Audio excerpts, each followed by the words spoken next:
할렐루야. 오늘도 주님의 큰 은혜가 우리 모두에게 함께 하시 바랍니다. 자, 오늘은 하늘의 문이 열리는 축복이라는 제목으로 또 함께 은혜를 나누고자 합니다. 올해 우리 교회의 표어가 하늘의 문이 열리는 교회입니다. 우리는 최근 몇 주간에 걸쳐서 하늘의 문을 여는 천국의 열쇠가 무엇인지를 살펴보고 있는데, 오늘은 그 마지막 시간입니다. 지금까지 살펴본 바에 의하면 하늘의 문을 여는 비결은 크게 세 가지입니다. 첫 번째는 예배에 순종하는 것이고, 두 번째는 믿음으로 기도하는 것이고, 세 번째는 온전한 11조를 드리는 것입니다. 예수님은 베드로에게 내가 천국 열쇠를 내게 주노니 내가 땅에서 무엇이든지 매면 하늘에서도 매일 것이고 내가 땅에서 무엇이든지 풀면 하늘에서도 풀리리라 라고 약속하셨습니다. 하나님께서 우리에게 하늘의 문을 여는 그러한 열쇠를 주셨다면 이제 우리는 그 열쇠를 가지고 하늘문을 열고 하나님이 주시고자 하는 복을 받아야 합니다. 오늘 말씀을 통해서 우리의 가정마다 하늘문이 활짝 열리고 하나님이 약속하신 모든 은혜와 복을 받으시기를 주님의 이름으로 축원합니다. 자, 우리가 이제 여러 시간에 걸쳐서 하늘의 문을 여는 열쇠가 과연 무엇인가라는 이제 살펴보았는데요. 이제 그러면 과연 이 하늘의 문이 열릴 때 우리에게 어떠한 복이 주어지는가라는 것을 오늘 살펴보고 또 함께 은혜를 나누고자 합니다. 자, 하늘의 문이 열릴 때 첫 번째로는 하나님이 우리와 함께 하시는 축복을 받을 수가 있습니다. 하나님이 우리에게 주시는 최고의 축복이 있다면 하나님께서 우리와 함께 하시는 축복입니다.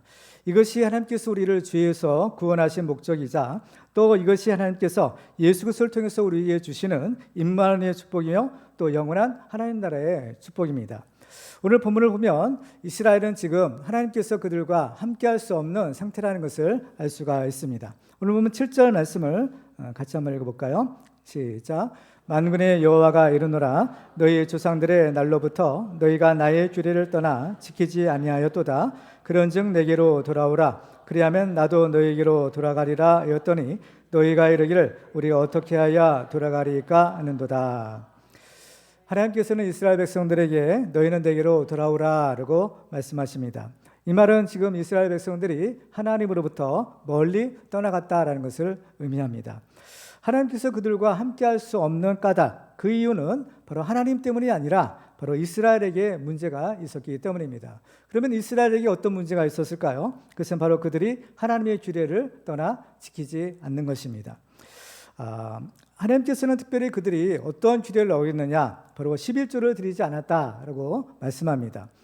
이것은 하나님의 규례를 어긴 것이다 라고 하시는데, 그 이유는 바로 그들이 하나님의 은혜로 구원받은 후에 바로 하나님과 언약을 맺었고 그 언약의 내용 가운데 11조를 드리겠다라는 그러한 규정이 있었기 때문입니다. 그런데 오늘 본문에서 하나님께서 야 너희들은 내게로 돌아오라 라고 하시니까 이스라엘 백성들이 그러면 우리가 어떻게 돌아가야 되겠습니까? 라고 다시 하나님께 질문하는 그러한 측면이 있어요. 자, 오늘 8절과 9절 보실까요? 사람이 어찌 하나님의 것을 도둑질하겠느냐? 그러나 너희는 나의 것을 도둑질하고도 말하기를 우리가 어떻게 주의 것을 도둑질하였나이까 하는도다. 이는 곧 11조와 봉헌물이라. 너희 곧 온 나라가 나의 것을 도둑질하였으므로 너희가 저주를 받았느니라. 자, 이스라엘이 하나님께 드려야 될 것이 있는데 그것이 바로 이제 11조와 봉헌물이었다라는 겁니다. 그런데 그것을 드리지 않는 것을 하나님께서는 너희가 나의 것을 도둑질했다라고 말씀하시고 있는 것입니다. 사람의 것을 도둑질하는 것도 중한 죄인데 하물며 하나님의 것을 도둑질하는 것은 더 심각한 죄가 아닐 수가 없습니다. 이런 죄가 있기 때문에 하나님께서 그들과 함께할 수 없다라고 하시는 겁니다.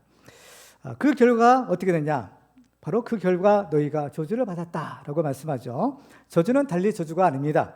하나님이 함께할 수 없고 또 하나님으로부터 멀리 떨어져 나가는 것이 저주인 것입니다. 하나님은 우리의 생명의 주인이시고 만복의 근원 되시기 때문에 하나님과 분리가 되면 마치 나무에서 잘린 나뭇가지처럼 저절로 말라지고 죽게 되는 것입니다. 그래서 하나님께서는 너희는 내게로 돌아오라 라고 하시면서 그 조건으로 11조를 드려야 된다라고 하십니다. 왜 그러면 하나님께 돌아가는 것과 이 11조를 바치는 것이 서로 이렇게 연관이 되고 하나님께 돌아오는 조건으로 하나님께서는 11조를 드려야 된다라고 하시는 것일까? 바로 이것이 이제 일종의 회개거든요. 하나님께 돌아오는 것이 회개인데 그 회개의 조건으로 회개의 열매가 뭐냐? 바로 이 11조를 드리는 것이다 라고 말씀하는 겁니다. 그러면 왜 하나님께서는 굳이 이 11조를 이렇게 강조하시는가라는 겁니다. 하나님이 뭐 부족해서 이 11조를 드리라고 하시는가? 그렇지는 않는 것입니다. 이것은 장차 예수 그리스도를 통해서 우리를 구원하시는 하나님이 구원의 계획과 아주 밀접한 연관이 이 11조에 있기 때문인 것입니다. 11조는 이스라엘 백성들이 하나님께 바치는 것이지만 하나님께서는 이것을 레위인들에게 주셨고, 레위인들은 또 이것의 11조를 이제 봉헌물이죠, 제사장들에게 드렸던 것입니다. 따라서 이스라엘 백성들이 드리는 11조는 이 성전에서 봉사하는 레위인과 제사장들의 양식이 된 것입니다. 성전의 제사와 또 이를 봉사하는 바로 레위인과 제사장 제도는 하나님께서 이스라엘 백성들과 함께 하시기 위한 은혜의 장치였던 것입니다.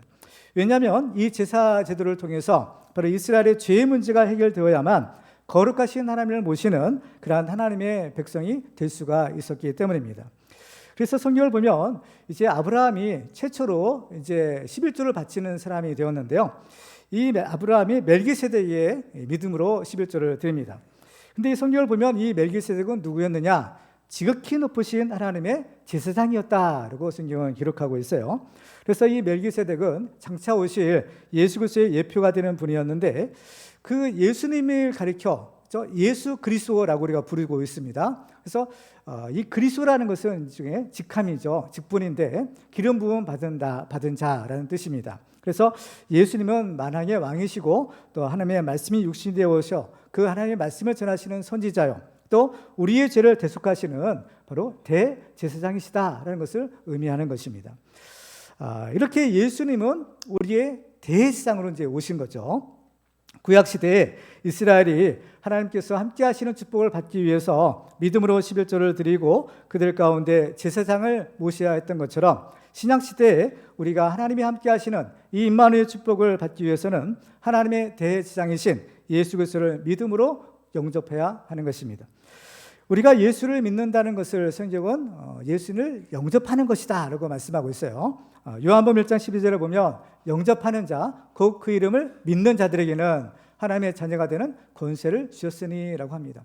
우리가 예수 믿습니다, 예수 믿는다 하는 것은 뭐냐? 예수님을 영접한다는 뜻이에요. 내 마음 가운데, 내 삶 가운데 예수님을 주님으로 모셔드리는 것이죠. 그래서 예수님을 영접한 사람은, 즉 예수를 믿는 사람은 그 예수님을 모시는 삶을 살기 때문에 하나님이 함께 하시는 임마누엘 축복을 자연히 받을 수가 있는 것입니다. 그래서 하나님께서 이스라엘 백성들에게 너희는 내게로 돌아오라, 그리하면 나도 너희에게로 돌아가리라 라고 말씀하시는 것은 장차 예수 그리스도를 믿는 사람들에게 주시는 임마누엘 축복을 주시겠다라고 약속하시는 것입니다. 그래서 이스라엘이 믿음의 11조를 드려서 그들 가운데 제사장이 있게 함으로써 하나님이 함께 하시는 축복을 받은 것처럼, 우리도 믿음으로 대제사장 되시는 예수 그리스도를 영접하여 하나님이 함께 하시는 이 축복을 누릴 수가 있는 것입니다. 그리고 이스라엘이 이제 열방에 대해서 하나님의 제사장 나라가 된 것처럼, 예수님을 믿는 사람은 이제 예수님처럼 왕 같은 제사장이 되는 그러한 사명과 축복을 받을 수가 있는 것입니다. 베드로전서 2장 9절 말씀을 같이 읽겠습니다. 시작. 그러나 너희는 택하신 족속이요 왕 같은 제사장들이요 거룩한 나라요 그의 소유가 된 백성이니 이는 너희를 어두운 데서 불러내어 그의 기이한 빛에 들어가게 하시니에 아름다운 덕을 선포하게 하려 하심이라. 아멘. 우리는 이 온전한 11조를 드림으로, 이 믿음으로 예수 그리스도를 모시고 하나님이 함께 하시는 임마누엘 축복을 누리시기를 주님의 이름으로 축원합니다. 두 번째로, 하늘의 문이 열릴 때 우리는 생명의 양식을 얻는 축복을 받을 수가 있습니다.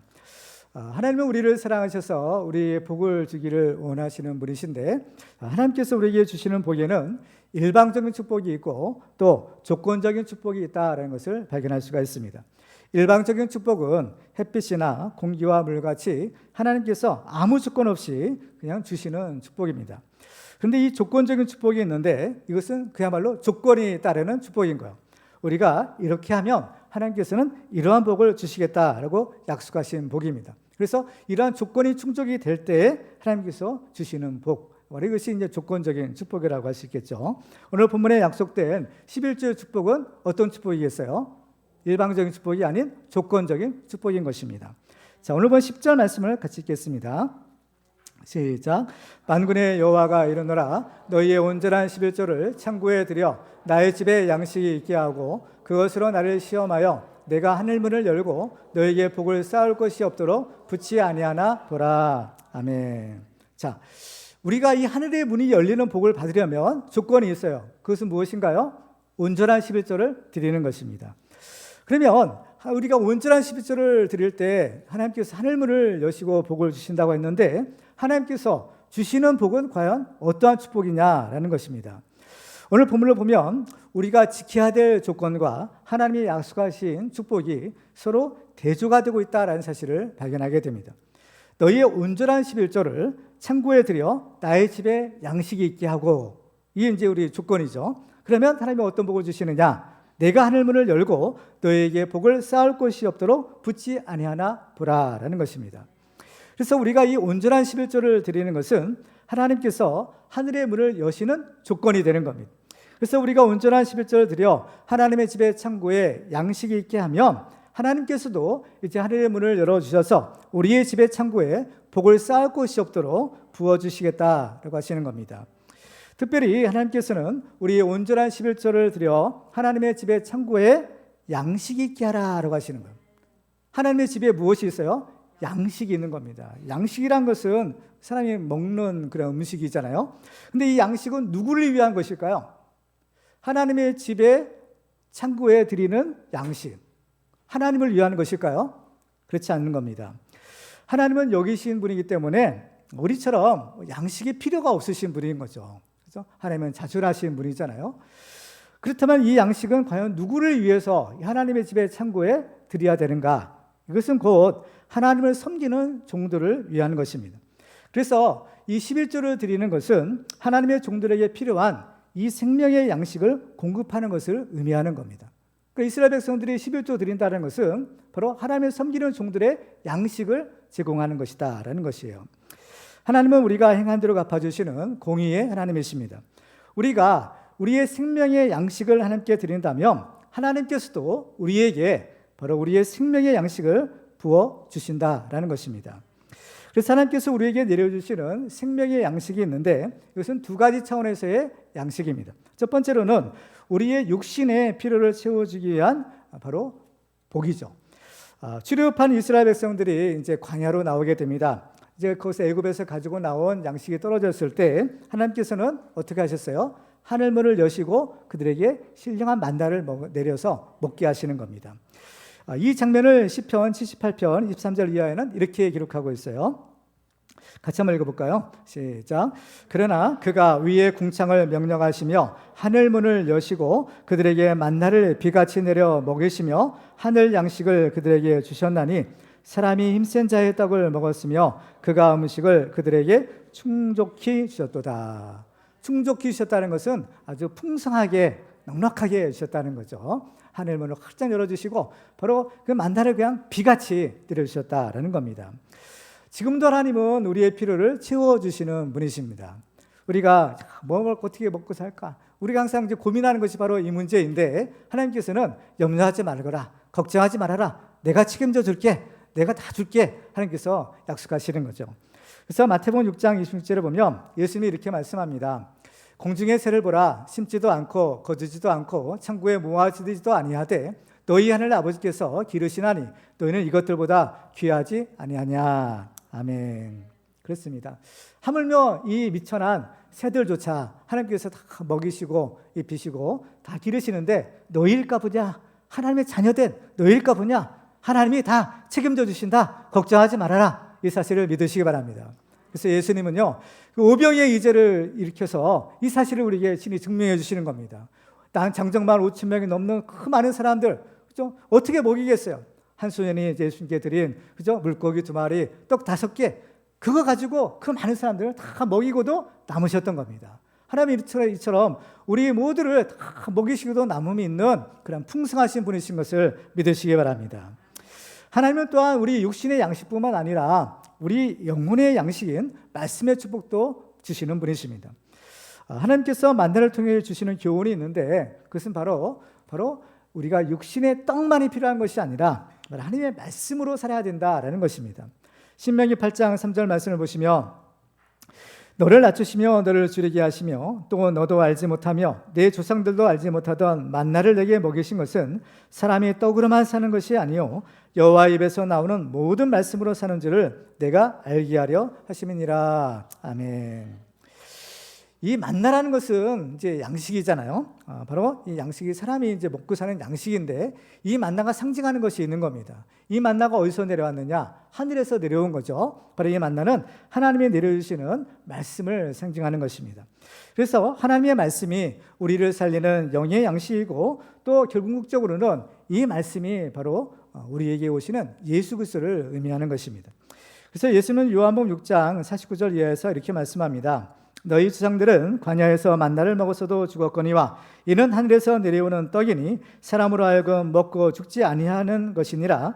나는 하늘에서 내려온 살아있는 떡이니 사람이 이 떡을 먹으면 영생하리라. 내가 줄 떡은 곧 세상의 생명을 위한 내 살이니라 하시니라. 아멘. 따라서 우리가 이 온전한 11조를 하나님께 드릴 때 하나님께서는 하늘의 문을 열어주시고 우리에게 싸울 곳이 없도록 복을 부어주시는 거죠. 어떤 복을 부어주시느냐? 우리의 육신이 먹을 육의 양식도 바로 싸울 곳이 없도록 부어주시고 또 우리의 영혼이 살 수 있는 그 하나님의 말씀의 축복도 이 강단을 통해서 부어주시는 겁니다. 성경을 보면 누가 복이 있느냐? 그것은 바로 하나님의 말씀을 들을 수 있는 귀를 가진 사람이 복이 있다라고 말씀합니다. 하나님의 말씀을 들어도 깨닫지 못하고 또 은혜가 되지 않는 사람이 있다면 이것은 영적으로 기근이 된 것입니다.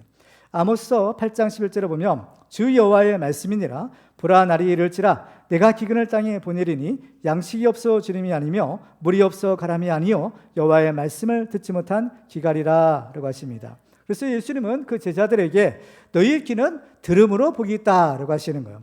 왜냐? 바로 이 하나님의 말씀을 들어야만 바로 우리 영혼이 살고 하나님 주시는 그 영생을 얻을 수 있기 때문인 겁니다.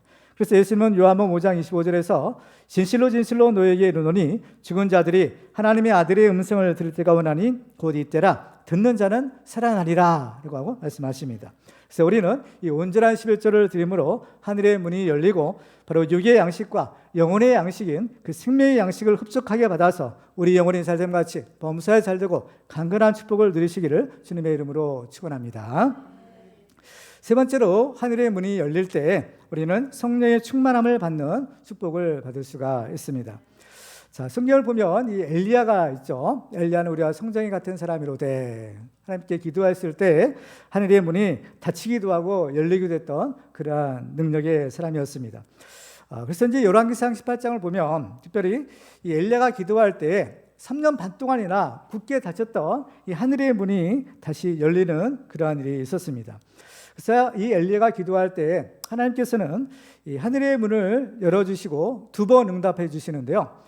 한 번은 불을 내려서 응답해 주시고 또 한 번은 비를 내려서 응답해 주시는 것을 볼 수가 있습니다.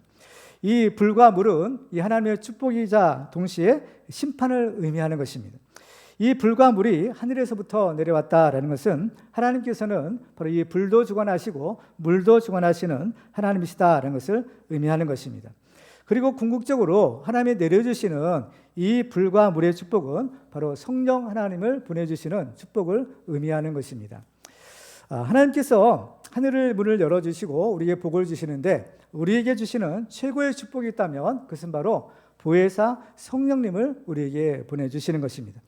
성령님은 우리의 죄악을 소멸하는 불로도 임하시고 우리를 살리는 생명의 물로도 임하시는 삼위일체 하나님이십니다. 내 하나님 여호와는 소멸하는 불이다 라고 말씀하시는데 이 불은 바로 우리의 죄와 허물을 소멸하는 성령의 불이신 것을 의미하는 것입니다. 하늘에서 내려와 엘리야의 제단을 살랐던 그 불은 이제 이사야의 그 부정한 입술을 정결케 한 제단에 핀 그 숫의 불꽃이었고 또 이 불은 오순절 마가다라 방에 임하신 그 성령의 불이었던 것입니다. 이렇게 하나님께서는 불로 응답하시고 또 물로도 비로도 응답하셨다고 했잖아요. 엘리야가 갈멜산에서 하나님 앞에 간절하게 기도할 때 하나님은 하늘의 문을 열어주시고 이제 비를 내려주십니다. 그래서 이 비가 3년 반 동안이나 메말랐던 그 대지를 적셔주고 또 목마른 모든 생물을 살리는 생명수가 된 것입니다. 이처럼 성령의 단비는 우리를 살리는 바로 이 생수의 강이 되어서 이제 흘러 나오게 되는 것입니다. 요한복음 7장 37절 이하에 보면 예수님이 이런 얘기를 하세요. 명절 끝날 그 큰날에 예수께서 서서 외쳐 이르시되 누구든지 목마르거든 내게로 와서 마시라. 나를 믿는 자는 성경의 이름과 같이 그 배에서 생수의 강이 흘러나오리라 하시니 이는 그를 믿는 자들이 받을 성령을 가리켜 말씀하신 것이라. 아멘. 그래서 하나님께서 우리 예수 믿는 사람들에게 주시는 축복이 있어요. 여러 가지 축복이 있지만 그 축복 중에서 가장 근본적인 축복은 뭐냐? 바로 예수 믿는 자에게 주시는 성령의 축복인 것입니다. 그래서 사도행전 1장 4절과 5절에 보면 이렇게 성경이 기록합니다. 사도와 함께 모이사 그들에게 분부하여 이르시되 예루살렘을 떠나지 말고 내게서 들은 바 아버지께서 약속하신 것을 기다리라. 요한은 물로 세례를 베풀었으나 너희는 면단이 못되어 성령으로 세례를 받으리라 하셨느니라. 바로 이 성령으로 바로 세례를 받게 하시겠다라고 약속하시는 겁니다. 그래서 우리가 이 반드시 성령을 받아야만 되는 이유는 우리가 성령을 받을 때 바로 우리는 성령에 거하시는 성령의 전이 되어 하나님이 우리와 함께 하시는 임마누엘 축복을 누릴 수가 있고 또 성령이 주시는 이 권능을 힘입어서 예수 그리스도의 부활의 증인이 될 수가 있기 때문인 겁니다. 그래서 사도행전 1장 8절에 보면 주님의 대지상 명령이 나오잖아요. 바로 오직 성령이 너희에게 임하시면 너희가 권능을 받고 예루살렘과 온 유대와 사마리아 땅까지 이르러 내 증인이 되리라 하시니라. 아멘. 정말 바라기는 정말 우리가 예배드리는 이 자리가 오수절 마가다락방이 되어서 하늘의 문이 활짝 열려지고 성령께서 우리에게 불로도 임하시고 물로도 임하시기를 바랍니다. 그래서 성령의 불로 우리의 모든 죄와 허물들이 다 소멸되고 정결하게 되어 또 성령의 단비가 우리에게 내려서 우리의 강팍하고 완악해진 마음들이 다 녹아내리고 옥토가 되어서 하나님의 말씀의 씨앗이 30배, 60배, 100배의 축복의 결실을 맺으시기를 주님의 이름으로 축원합니다. 마지막으로 우리가 이제 하늘의 문이 열릴 때 우리는 거룩한 하나님의 소유가 되는 축복을 받을 수가 있습니다. 오늘 본문에서 하나님께서는 우리가 온전한 11조를 드릴 때 하늘의 문을 열어주시겠다라고 약속하십니다.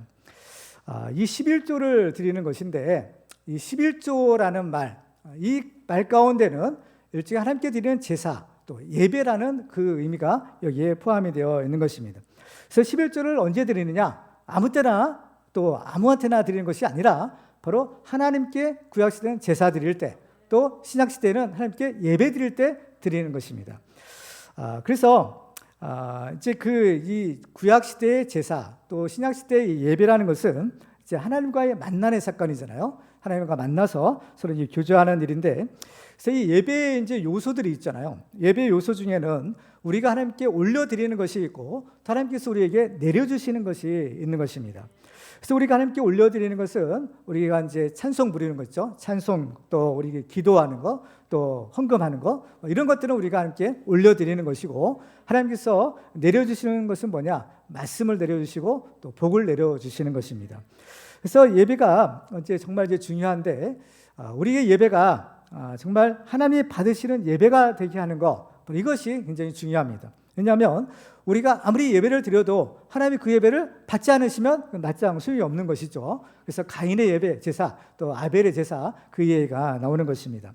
따라서 우리의 예배가 하나님이 받으시는 이 성공적인 예배가 돼야 되는데, 하나님이 받으시는 성공적인 예배가 되면 어떤 일이 생기느냐? 바로 하늘의 문이 열리는 이 축복이 바로 우리에게 주어지는 것입니다. 그래서 창세기 28장에 보면 이제 야곱이 꿈속에서 이제 하나님을 만나잖아요. 그 장면을 창세기 28장 12절에는 이렇게 기록합니다. 꿈에 본즉 사닥다리가 땅 위에 서 있는데 그 꼭대기가 하늘에 닿았고, 또 본즉 하나님의 사자들이 그 위에서 오르락 내리락하고. 신기한 일이 벌어지는 거예요. 사닥다리가 있는데 땅과 하늘을 연결해주는 그러한 사닥다리입니다. 사닥다리가 아무리 길어도 어떻게 그 하늘에까지 닿을 수 있겠어요? 그런데 야곱이 꿈속에서 본 사닥다리는 하늘과 땅을 서로 연결하는 그런 아주 긴 사닥다리가 놓였더라라는 겁니다. 사실 이 사닥다리는 바로 길이요 진리요 생명 되시는 예수 그리스도를 사실 상징하는 그러한 것이죠. 그런데 그 사닥다리에 이제 천사들이 있어요. 천사들이 오르락 내리락 하는 것을 이제 보게 되는 겁니다. 천사들이 올라가기도 하고 천사들이 또 내려오기도 하는 것을 볼 수가 있었어요. 근데 이것이 무엇을 의미하는가 하면, 바로 이 천사들이 이제 올라가는 것은 바로 우리가 하나님께 드리는 그러한 뭐 찬송, 기도, 예물 이런 것들을 가지고 올라가는 것이고, 천사들이 또 내려오는 것은 하나님이 주시는 이 축복을 가지고 우리에게 내려오는 것을 의미하는 것입니다. 그러니까 이제 이 예배를 통해서 하나님과 막혔던 것이 이제 다 뚫려지고, 이제 보면은 이 온전한 예배를 드릴 때, 성공적인 예배를 드릴 때 우리의 이제 죄의 담들이 다 이제 허물어지고 막혔던 축복의 이러한 문들이 이제 다 열려지는 그러한 이제 은혜를 우리가 받을 수가 있는 것입니다. 근데 여기서 보면 이제 천사가 이제 오르락 내리락 했다고 했는데, 이제 천사가 우리 오르락 올라갈 때 가지고 가는 것이 있어요. 특별히 우리의 기도를 가지고 간다는 거예요. 계시록 8장 3절과 4절에 보면 그 장면을 이렇게 기록합니다. 또 다른 천사가 와서 제단 곁에 서서 금 향로를 가지고 많은 향을 받았으니 이는 모든 성도의 기도와 합하여 보좌 앞 금 제단에 드리고자 함이라. 향연이 성도의 기도와 함께 천사의 손으로부터 하나님 앞으로 올라가는지라.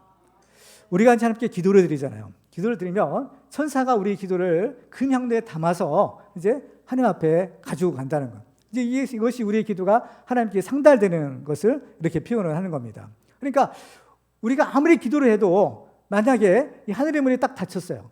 닫히면 우리 기도가 상달될 수 있나요? 상달될 수 없는 겁니다. 그러니까 우리의 기도가 하나님께 상달되려면 하늘의 이 문이 열려야만 우리의 기도가 하나님 앞에 상달될 수가 있는 겁니다.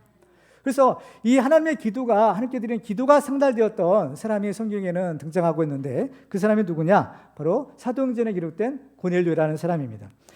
고넬료가 이제 천사를 만나죠. 사도행전 10장 4절에 보면 이렇게 기록합니다. 고넬료가 주목하여 보고 두려워 이르되 주여 무슨 일이니까? 천사가 이르되 내 기도와 구제가 하나님 앞에 상달되어 기억하신 바가 되었으니. 내 기도와 구제가 하나님께 상달되었다는 겁니다. 그렇죠? 이처럼 이 천사가 우리의 기도를 가지고 하나님께 올라갔고, 또 다니엘 같은 경우에 보면 하나님의 응답을 가지고 천사가 오잖아요. 그래서 이렇게 하나님께서 주시는 축복을 가지고 내려오는 것입니다. 이 하늘과 땅을 이어주는 사닥다리가 놓여 있어서 그 천사들이 그 위에서 오르락 내리락 하는 것은 하늘의 문이 열려지고 이제 하나님께서 우리의 예배를 받으신다는 것을 의미하는 것이었습니다. 그래서 야곱이 잠이 깨어서 이런 얘기를 해요. 창세기 28장 16절과 10절에 보면 야곱이 잠이 깨어 이르되 여호와께서 과연 여기 계시거늘 내가 알지 못하였도다. 이에 두려워하여 이르되 두렵도다. 이것이요 이것은 다름 아닌 하나님의 집이요 이는 하늘의 문이로다. 야곱이 이제 잠에서 깨어나서 이 사실을 알게 된 거예요. 예배드리는 이 자리가 바로 하나님이 계시는 하나님의 집이요 하늘의 문이 열리는 바로 이 축복의 자리구나 라는 것을 깨닫게 된 것입니다. 그래서 야곱이 이제 서원을 드려요. 약속하는 겁니다. 무슨 서원을 하느냐? 자, 창세기 28장 22절을 같이 읽겠습니다. 시작. 내가 기둥으로 세운 이 돌이 하나님의 집이 될 것이요 하나님께서 내게 주신 모든 것에서 10분의 1을 내가 반드시 하나님께 드리겠나이다 하였더라. 아멘. 특별히 야곱은 내가 이 11조를 반드시 드리겠습니다 하는 거예요. 야곱이 이 11조를 드리겠다. 이것은 야곱의 꿈속에서 본 이 예배의 비밀을 알았기 때문인 겁니다. 바로 우리가 예배를 드리는 것은 하늘의 문이 열려야만 되는 것인데, 바로 이 하늘의 문을 여는 것이 뭐냐? 바로 이 온전한 11조를 드리는 것이다 라는 것입니다. 그래서 하나님께서 오늘 본문에서 약속하신 것처럼 온전한 11조를 드리면 하늘의 문을 열고 복을 주시겠다라고 하시는데, 바로 이 온전한 11조를 드리는 것이 하늘의 문이 열리고 우리가 드리는 예배가 성공하는 비결인 것입니다. 참 이 11조를 드리는 것은 참 어려운 일이 아닐 수가 없어요. 그렇죠? 소득이 적으면 적어서 못 드리고, 또 소득이 많으면 많아서 못 드리는 것이 바로 11조인 겁니다. 그렇지만은 이 11조에는 이런 놀라운 하나님의 축복의 비밀이 담겨 있는 것이 바로 이 11조이고, 하나님께서는 이 11조를 통해서 우리의 믿음의 속도를 이렇게 가늠해 보시는 것을 볼 수가 있는 것입니다. 그래서 우리가 이제 하나님께 예배를 드리는데, 바로 이 예배에 있어서 중요한 것이 뭐냐? 하나님께 드리는 제물인 거예요. 제사에 있어서 제물이 없다면 제사가 성립이 안 되는 것이잖아요. 왜냐하면 이 제물이 중요한 까닭은, 이 제물은 제사를 드리는, 그러니까 예배를 드리는 그 사람을 이렇게 대표하는 것이기 때문인 겁니다. 그 사람을 상징하는 것이대요. 그래서 제사를 드릴 때 예물이라는 것은 하나님께 나를 드립니다라는 그러한 의미로 제사를 드리는 겁니다. 이 제물을 드리는 거예요. 그래서 이스라엘 사람들의 이제 문제는 뭐였느냐? 하나님 앞에 나와서 제사도 드리고 제물도 드리는데, 근데 그 제물에 문제가 있었던 거예요. 그래서 말라기서 1장 8절에 보면 이렇게 기록합니다. 만군의 여호와가 이르노라 너희가 눈먼 의생 제물을 바치는 것이 어찌 악하지 아니하며 저는 것 병든 것을 드리는 것이 어찌 악하지 아니하냐 이제 그것을 너희 총독에게 드려보라 그가 너를 기뻐하겠으며 너를 받아 주겠느냐. 이런 것들은 이제 형편없는 제물을 가져와서 하나님 받으시오 하는데 하나님께서 받으시겠느냐는 거예요. 근데 더 중요한 것은 이런 눈먼 것, 저는 것, 이런 흐리는 것을 가지고 와서 드리는 것은 뭐요? 이 예물을 드리는 너희 자신을 드리는 건 아니냐는 거예요. 너희 자신을 이렇게 드리면서 이런 제물을 가지고 드린다면 너희가 뭐 이렇게 흠없고 점없는 이러한 사람이 되지 않겠느냐라는 것입니다. 그렇죠? 특별히 여기 보세요. 그가 총독에게 드려보라 하실 때 그가 너를 기뻐하겠으며 너를 받아주겠느냐라는 것. 제물을 받는 것이 아니에요. 누구를 받아요? 너를 받겠느냐요. 그러니까 하나님도 마찬가지인 거예요. 우리가 하나님께 제물을 드리지만 우리는 제물을 드리지만 하나님은 누구를 받는 거예요? 제물을 드리는 우리를 받으시는 겁니다. 우리를 받으신다.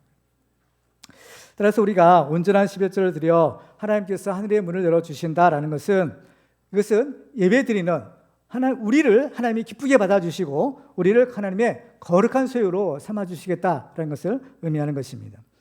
그래서 이제 우리가 이제 예배 드리는 것은요, 사실 우리를 드리는 거잖아요. 그렇죠? 헌신의 예배 드리는 것. 그러니까 뭐 목장 예배, 헌신 예배만 헌신 예배가 아니라 우리가 이렇게 매주 드리는 예배가 사실은 헌신 예배인 겁니다. 우리가 앞에 나와서 뭘 드리겠어요? 우리 자신을 드립니다. 그렇죠? 우리를 제물로 하나님께 드리는 것이 예배인 것입니다. 그래서 우리가 이제 온전한 11조를 드린다는 것도 무슨 뜻인가 하면 11조는 10분의 1을 드리는 거지만 10분의 1은 대표성이 있다고 했죠. 나머지 전부를 드리는 겁니다. 그러니까 우리가 하나님께 온전한 11조 드리는 것은 이제 나머지 10의 9도 하나님께 드리는 것이고 중요한 것은 그 11조를 드리는 우리 자신을 하나님께 드립니다. 나를 하나님께 온전히 다 드립니다. 이런 믿음으로 하나님 앞에 예물을 드리고 예배를 드리는 것입니다. 그렇기 때문에 이러한 예배자에게는 하나님이 주시는 축복이 있어요. 그 뭐냐? 하나님께서 그 제물만 받아주시는 것이 아니라 하나님께서 그 사람을 받아주신다는 거예요. 그 사람을 하나님의 거룩한 소유로 삼아주신다는 것입니다. 그래서 고린도서 6장 19절에 이하에 보면 너희 몸은 너희가 하나님께로부터 받은 바 너희 가운데 계신 성령의 주는 줄을 알지 못하느냐 너희는 너희 자신의 것이 아니라 값으로 산 것이 되었으니 그런즉 너희 몸으로 하나님께 영광을 돌리라. 값으로 산 것이 되었다는 겁니다. 예수 믿고 구하면 우리들은 이제 너희는 내 것이다라는 거예요. 그래서 고린도서 3장 23절에 보면 너희는 그리스도의 것이요 그리스도는 하나님의 것이니라라는 거예요. 그러니까 우리의 존재 자체가 내 것이 아니라는 거예요. 적어도 우리가 예수 믿고 구원받았다면 우리는 누구의 것이에요? 우리를 위하여 자기 목숨을 버려주신 예수 그리스도의 것이고 하나님의 아들을 보내주신 하나님의 소유다라는 것을 우리에게 가르쳐주고 있는 것입니다. 따라서 우리가 이 온전한 11조를 드리는 것은 하나님의 것을 거룩하게 구별해서 드리는 거예요. 그렇죠? 구별하는 거. 이게 거룩인 것입니다. 그렇다면 하나님께서는 그 온전한 11조와 함께 그 11조를 드리는 사람을 또한 기쁘게 받아주셔서 이 하나님의 거룩한 소유로 삼아 주시는 것입니다. 이제 우리가 하나님의 거룩한 소유가 된다는 것이 바로 이 하나님의 것이 되고 하나님께 속한 사람이 되는 것인데 우리가 이 하나님의 소유가 된다면 우리는 누구를 무시할 필요가 없는 겁니다. 왜? 우리는 누구의 것이에요? 하나님의 것이기 때문에. 하나님의 것이기 때문에 어떤 악한 것도 우리를 건드릴 수 없다라는 겁니다. 로마서 8장 31절에 보면 그런즉 이 일에 대하여 우리가 무슨 말하리요? 만일 하나님이 우리를 위하시면 누가 우리를 대적하리요? 하는 겁니다. 우리가 거룩한 하나님의 소유된 하나님의 백성이 되었기에 그죠? 우리는 누구의 이름으로 사는 거예요? 하나님의 이름으로 예수 이름으로 사는 사람들인 겁니다. 우리는 하나님의 거룩한 소유가 되었기 때문에 우리의 주인 되신 하나님이 우리를 책임져 주신다. 우리의 주인 되신 하나님이 우리를 지켜주신다. 이것이 하나님의 소유된 백성의 축복인 것입니다. 그래서 하나님께서는 내가 너희들을 책임져 주겠다. 내가 너희를 지켜주겠다. 이렇게 오늘 본문에서 이렇게 축복하시는 거예요. 자, 오늘 보면 11절 말씀을 같이 읽겠습니다. 시작. 만군의 여호와가 이르노라 내가 너희를 위하여 메뚜기를 금하여 너희 토지 소산을 먹어 없애지 못하게 하며 너희 밭에 포도나무 열매가 기한 전에 떨어지지 않게 하리니. 아멘. 자, 여기서 보면 구체적으로 하나님께서 우리를 지켜주시는 것을 두 가지로 이렇게 설명해 주시는데 하나는 내가 너희를 위하여 메뚜기를 금하여 너희 토지 소산을 먹어 없애지 못하게 하겠다라는 겁니다. 하나님께서는 우리에게 복을 주시는 분이시죠. 그런데 이와 반대로 우리가 가진 소중한 것들을 다 도둑질하고 빼앗아 가려는 악한 것이 있다는 것을 알아야 됩니다. 요한복음 10장 10절에 보면 도둑이 오는 것은 도둑질하고 죽이고 멸망시키는 것뿐이요 내가 온 것은 양으로 생명을 얻게 하고 더 풍성히 얻게 하려는 것이라. 그렇기 때문에 하나님께서 우리에게 주신 축복이 있는 겁니다. 하나님께서 우리의 축복을요 지켜야 되는 거예요. 에덴 동산을 아담이 지켰던 것처럼 하나님이 주시는 이 소중한 하나님의 축복을 지켜야 되는 겁니다. 우리의 생명도 지키고 우리의 건강도 지키고 우리의 가정도 지키고 이 교회도 지키고 나라도 지켜야 되는 사명이 우리에게 있는 것입니다. 그런데 악한 것은 항상 우리 것을요 도둑질하고 항상 우리 것을 빼앗아 가려는 것이에요. 여기서 보면 메뚜기 떼를 금하여 주시겠다고 했는데 이 메뚜기 떼는 재앙인 겁니다. 메뚜기 떼가 한번 싹 휩쓸고 가면 나만 하는 것이 없게 되는 거죠. 지금도 이 메뚜기 떼 같은 것들이 있는 겁니다. 강도들이나 깡패들이 와서 어떻게 보면 우리가 가진 것을 다 빼앗아 갈 수도 있고 아니면 전쟁이 일어나서 일순간에 우리의 모든 것들이 다 빼앗길 수도 있는 것입니다. 그렇지만은 우리가 하나님의 거룩한 소유가 된다면 하나님께서는 우리를 지켜주시는 겁니다. 악한 것들이 건들지 못하도록 천군 천사를 동원하셔서 바로 불담되어 우리를 안전하게 지키신다는 사실을 믿으시기 바랍니다. 또 하나님께서는 너희 밭에 포도나무 열매가 기한 전에 떨어지지 않게 하겠다라고 약속하십니다. 이제 포도나무에 이제 열매가 맺죠. 처음에는 작은 이제 송이 열매죠. 그런데 이것이 이제 결실하기까지는 어느 정도 시간이 이제 필요합니다. 근데 이제 도중에 병이 생길 수가 있는 거예요. 질병이 생길 수가 있는데 그러면 결실하지 못하고 수확하기도 전에 그냥 시들어서 떨어지게 되는 겁니다. 이것을 말하는 거예요. 그런데 이제 우리가 하나님이 주시는 축복 가운데 가장 중요한 것이 바로 이 생명의 열매라는 겁니다. 여기서는 이제 포도나무 열매로 말했지만 이 열매 중에서 제일 중요한 열매가 뭐냐? 생명의 열매인 것이에요. 그렇죠? 예를 들면 이제 여자가 이제 결혼하고 나면 이제 잉태를 하게 되잖아요. 결혼하고 이제 잉태를 하면 10달 동안 그 아기를 이제 뱃속에 이제 품고 있다가 때가 되면 이제 출산을 하게 되는 것입니다.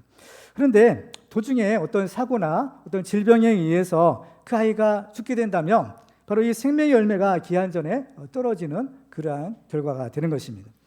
그렇지만 하나님께 우리가 이 온전한 11조를 드린다면 하나님이 우리에게 뭘 주세요? 생명의 양식을 주셔서 우리로 하여금 이 생명의 열매를 맺게 주시는 겁니다.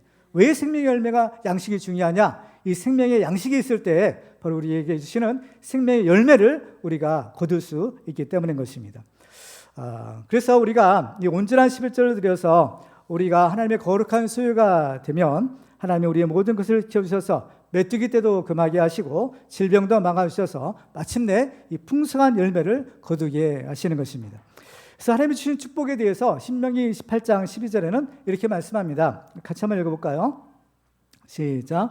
여호와께서 너를 위하여 하늘의 아름다운 보고를 여시사 내 땅에 때를 따라 비를 내리시고 내 손으로 하는 모든 일에 복을 주시리니 내가 많은 민족에게 구워질지라도 너는 꾸지 아니할 것이요. 아멘. 내 손으로 수고하는 모든 일에 열매 맺게 하겠다. 하나님의 약속이신 겁니다. 그리고 여러분들 하나님이 주시는 축복 가운데 중요한 축복이 뭐냐? 건강의 축복입니다. 여러분은 건강하게 살고 싶으신가요? 예, 모든 사람들의 소망이 아프지 않고 건강하게 사는 것입니다. 근데 성경을 보면요, 우리가 건강하게 사는 이 축복의 비결을 우리에게 가르쳐 주세요. 자, 출애굽기 23장 25절과 26절을 같이 읽겠습니다. 시작. 내 하나님 여호와를 섬기라. 그리하면 여호와가 너희의 양식과 물에 복을 내리고 너희 중에서 병을 제하리니 내 나라에 낙태하는 자가 없고 임신하지 못하는 자가 없을 것이라. 내가 너희의 날수를 채우리라. 아멘. 여호와를 섬기라. 여호와를 경외하라라는 겁니다. 그리하면 그렇죠? 하나님이 너희 양식과 물에 복을 내리시리라. 우리가 건강하게 살려면 우리 운동도 열심히 해야 되지만 가장 근본적으로 중요한 것이 있어요. 그 뭐냐면은 우리가 뭘 먹고 사느냐는 거예요. 그렇죠? 우리가 매일 먹고 마시는 것이 이게 중요한 겁니다. 그래서 하나님께서 복을 주시면 이러한 오염되지 않은 깨끗한 물과 건강한 양식을 먹게 하신다는 거예요. 그리고 이것이 건강한 삶을 사는 가장 중요한 요건인 겁니다. 그래서 하나님이 우리 양식과 물에 복을 내리시고 뭘 제하세요? 병을 제하시는 거예요.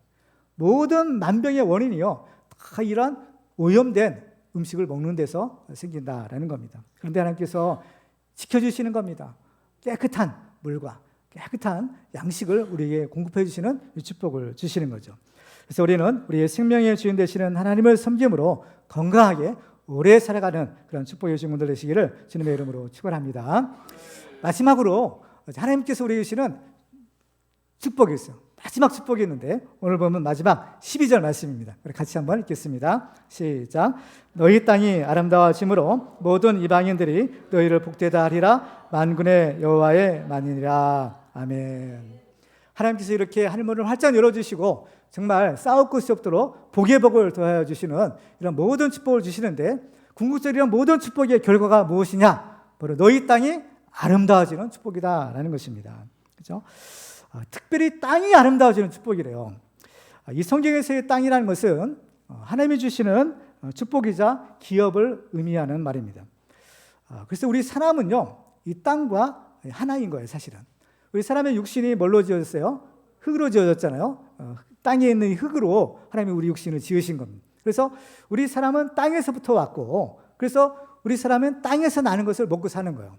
그래서 우리가 먹는 거 다 보면 땅에서 나는 거잖아요. 그리고 또 이 땅에서 살다가 죽으면 어디로 돌아가요? 다시 땅으로, 흙으로 또 들어가는 겁니다. 그러니까 우리 사람의 일생은 땅에서부터 나서 땅에서 살다가 다시 땅으로 돌아가는 것. 그렇기 때문에 땅과 우리 인생은요, 사람은 하나인 겁니다. 뗄래야 뗄 수가 없는 거예요. 그런데 이 땅이 아름다워지겠다 하는 것은 바로 이 땅과 하나 된 우리 인생을 하나님께서 아름답게 하시겠다는 것을 의미하는 것입니다.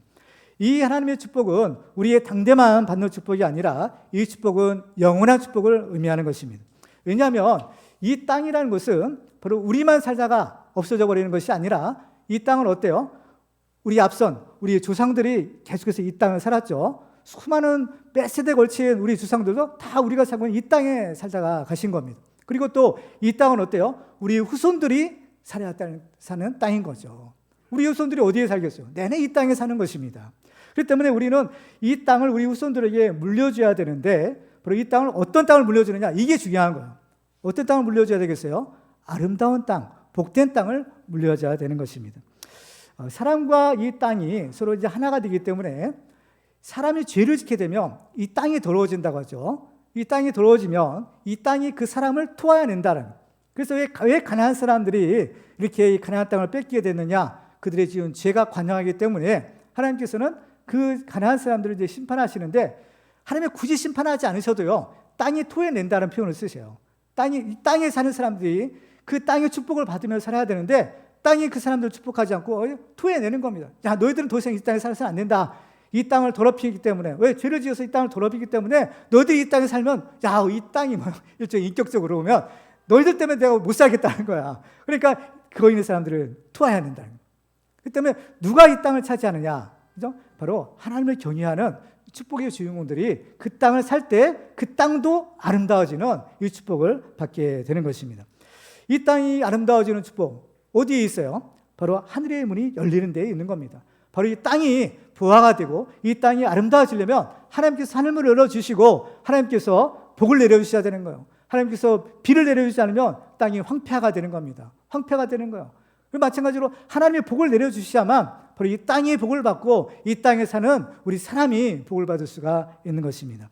그 하늘문을 여는 비결이 뭐예요? 온전한 11조를 드리는 것입니다. 바로 이 온전한 11조에 이러한 놀라운 하나님의 축복의 비밀이 담겨 있는 것이죠. 그래서 우리가 정말 우리 땅을 아름답게 만든다면 이것은 우리 후손들에게도 이 축복을 물려주는 것입니다.